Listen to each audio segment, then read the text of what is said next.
Hi, my name is Samantha Lagonic, and today I will be presenting my action research project for spring 2021. Before I go into the context of my project, I just wanted to give some information regarding my school. I am a second grade teacher at Westgate Elementary, which is a Title I school, and they just implemented a dual language program last school year. Here are the demographics of my school. And another piece of information is that 76% of the school population are ELL students. I realized that there was a need for my research because as I was delving in deeper into their math unit assessments, I noticed that my students were struggling with answering the DOK level 2 and level 3 questions that require higher order thinking skills. Whereas for the depth of knowledge level 1 questions, they were excelling at it. And this shows to me that the students understand the material being learned, like the general ideas. However, they were having difficulty transferring these skills to new contexts and situations. Also, we do have a program at our school called Performance Matters that really allows me to go in and look at this data with more specific details. My overall goal was to focus on the students' higher order thinking and metacognition to increase their understanding and success of depth of knowledge level 2 and level 3 questions. This requires students to use their higher order thinking skills. The area of focus for my project is to describe the effects of reflective thinking and metacognition during the math block through the implementation of a math reflection journal that focuses on the students' higher order thinking skills. So my intervention is the math reflection journal that focuses on reflective thinking and metacognition. I am implementing a math reflection journal into my math block before, during, and after the math lesson. This requires the students to respond to prompts, and these prompts are categorized by skill set. For example, some prompts have to do with explaining how you got the answer. Others have to do with reflecting on the process that you used. Some have to do with generating new situations or thinking about the problem in different approaches. So an example of a question or a prompt that might be used is explain how you got your answer using the specific steps that you used and write it out. And that's going to get them to write down all the steps that they used.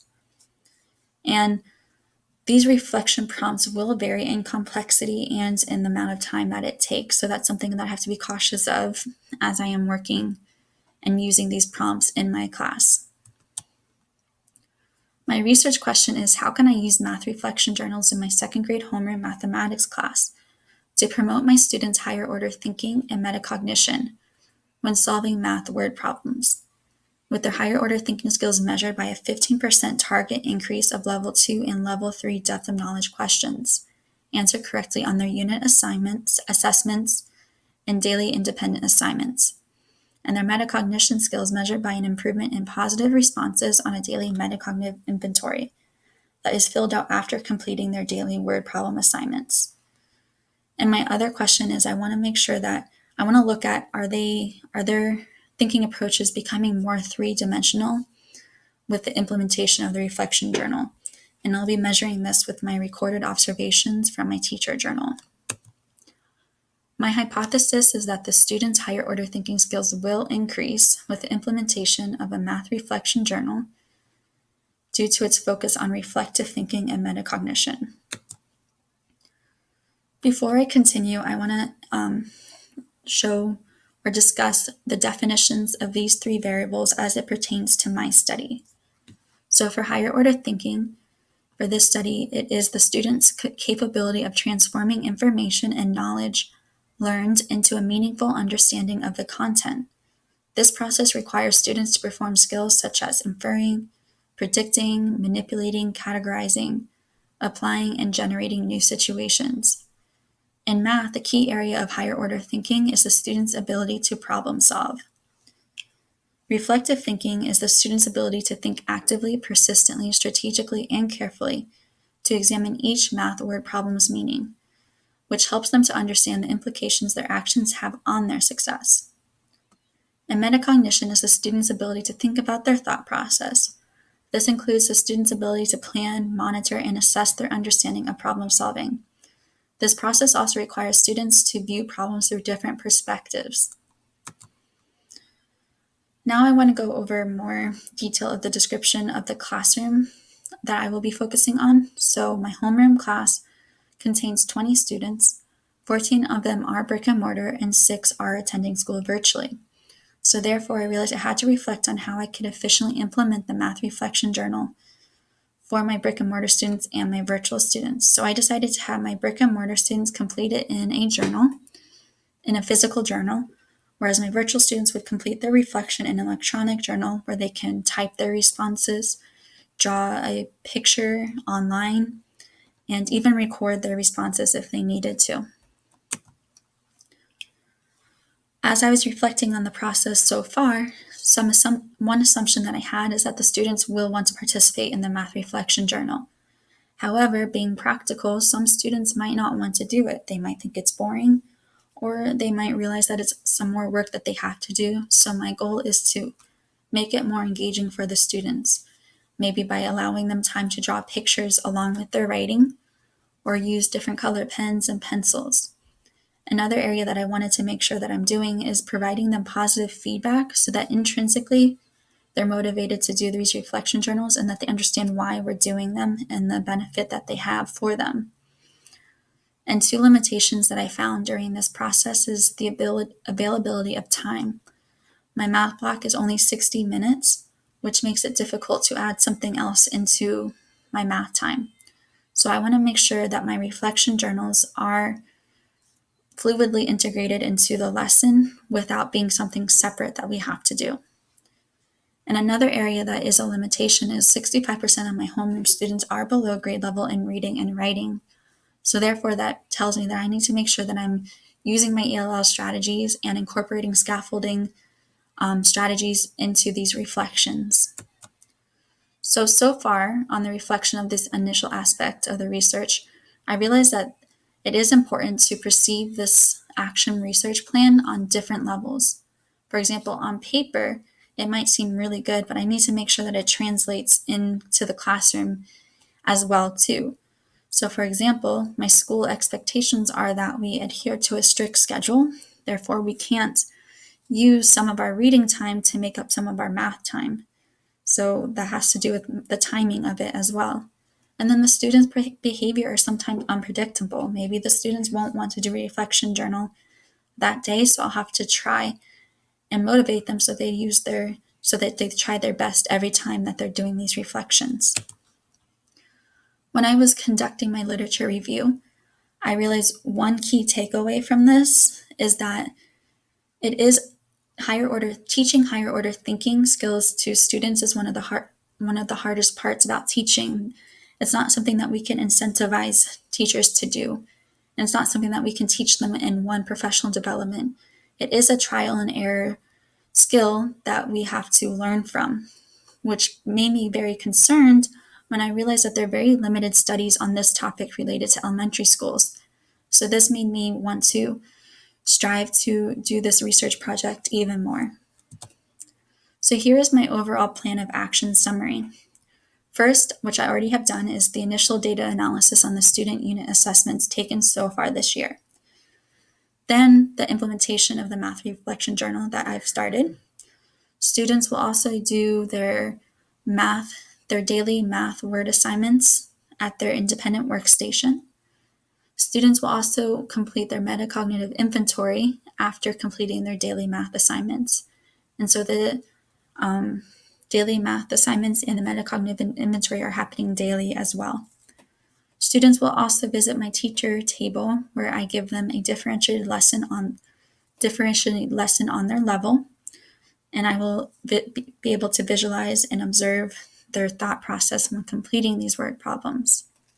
I will then examine the existing data that I have gathered and periodically and frequently analyze it and interpret it to see if there's any outliers to the data that I need to pull for interviews to learn more information from them. And then we have another unit assessment. After the unit assessment, I will look at the progress that we have made. I will analyze the data, interpret it, and see if there are any adjustments that I need to make for the upcoming unit assessment that comes after that. And so every month we have a unit assessment. So I'll be thinking of this research project as in cycles of months that I'll be constantly looking at and readjusting to be the best for my students. So here's the alignment of my materials. The Math Reflection Journal are prompts that the students will answer in the reflection journal. The Daily Independent Math Problems assignment is a 10-question assignment that varies on depth of knowledge levels 1, 2, and 3 questions. I do grade these assignments daily and record them in a data sheet where I write down how many level 1 questions they got right, how many level 2, and level 3, so that makes it easier for me to observe any trends or patterns in their scores. The metacognitive inventory are statements that I give the students to self-assess themselves on based off of how they did on their independent assignment. So for example, one statement is, did you approach this problem with different ways? And they might say, I always did, or I infrequently did this. And so it lets them see their thought process as well. The unit chapter test is a quantitative tool that allows me to see the big picture of how they have done from the last assessment to the current assessment that we are about to take. The teacher journal is a tool that I use to record my observations during the teacher table rotation, and I can easily better see their thought process and write notes on it when they're completing their word problems. And then the student interviews are open-ended questions that I ask the students to learn more information about why they did something or why their data is different from the majority of the class. So for example, maybe I have been noticing that one particular student isn't showing any work on his test and has received a bad score on it. So I might pull him aside and ask him questions to try and understand why he's not showing any work. For reliability and validity, my daily math problem assignments are made valid by using the Florida State Standards, the second grade Florida State Standards, and utilizing the Webb's depth of knowledge questions and Bloom's taxonomy. This is to make sure that I am asking higher order thinking questions when I'm making my DOK2 and DOK3 questions, because we want to make sure that it's valid in assessing their higher order thinking. And I'm constantly analyzing the students' scores for reliability. And what this means is that if I give an assignment to one student and they receive a 5 out of 10, and the next day I'm assuming that they're going to be getting a similar score. However, if they get a 9 out of 10, then that means I need to go back and reassess the assignment that I made and try and make it more reliable. For the metacognitive inventory, I need to make sure that I am incorporating specific elements that pertain to students' metacognition. I want to make sure that I'm not including statements that apply to critical thinking or reasoning. I want to make sure it's focusing just on metacognition so I can see the students' growth in their metacognition. And I will also be constantly examining the students' responses for reliability. The unit chapter tests are developed by the school district and assessed for validity and reliability by the school district. The teacher journals, I try to make them valid by recording accurately and constantly striving not to interpret the students' observations while I'm recording. I just want to record what I see and not interpret at that point. And then the student interviews, I make sure that I talk very little and listen to them. And then I record their interviews, listen to them, and then transcribe them, and then code them later on for any themes. Even though I haven't finished my action research project, because it is an ongoing process that will last the rest of the school year, how I will be measuring the effectiveness of it is if there's a 15% increase in the number of DOK2 and 3 questions answered correctly on the daily assignments and unit test. I also want to know if there's an increase in students' confidence in using their metacognition and reflective thinking when completing math word problems. And is their understanding of the importance of using reflective thinking and metacognitive Are they understanding the importance of it? And are they constantly and persistently using these skills throughout the rest of their assignments? So basically, I want it to be a long-term thing, not a short-term thing. So here are my general findings. Even though I haven't finished the action research project, like I stated, I do have observations recorded, and I was able to see a slight growth in the number of DOK 2 and 3 level questions answered correctly on their daily assignments. So even though it's a slight growth, I'm predicting that as I continue this research project, that I will start seeing even greater growth. I also see a slight growth in positive responses on the metacognitive inventory, that they're start using prior knowledge, and they're using different skills, and they're thinking about their thinking when they are doing the daily assignments. When at my teacher table and I'm writing my observations in my journal, I look back at my journal and I realize that I constantly have to prompt them to use the reflective thinking and metacognition. I have to say, for example, maybe I saw someone do 50 plus 45 and they just show me the answer and they're striving just for accuracy. I have to prompt them and say, well, how did you get that? Can you write down how you got it? Can you show me your work? When in reality, the goal is for them to be able to do this on their own. And again, we're just at the beginning stages of this, so I'm still going to be constantly looking back at this. And of the interviews that I have conducted with selected students, I have noticed that the reason why they're not using their reflective thinking or they're not showing their work is because they're having difficulty slowing down their thought process and not rushing through it, and actually taking the time to answer these problems using their reflective thinking. They're so focused on getting it done, and they're not focused on the importance of why they're doing this or how. So this is an area that I want to focus on when I am continuing this action research project. I've also noticed, and then now I'm going to be talking about what I want to change next in my action research study. So as I continue my action research study, one area that was difficult for me was doing 3 reflection prompts a whole group lesson. And I realized that that isn't very practical for the amount of time that I have. So I want to change the frequency of reflection responses to their journal. Maybe one a whole group lesson, maybe 2 if I have enough time, but 3 is just a lot for my students to do. And another area that I need to make sure that I focus on more when I continue my research study is that I am scaffolding more. My ELL students are having a hard time showing their ideas and their reflection steps in their journals. So I want to make sure I'm implementing more sentence frames, implementing a word bank, maybe using pictures, having them draw, maybe allowing them time to record their ideas. But this is an area for my beginning ELL learners, especially. They're looking at a blank page and not making use of the intervention that I'm implementing. And so that is it. And I really thank you for listening, and I hope you have a good day.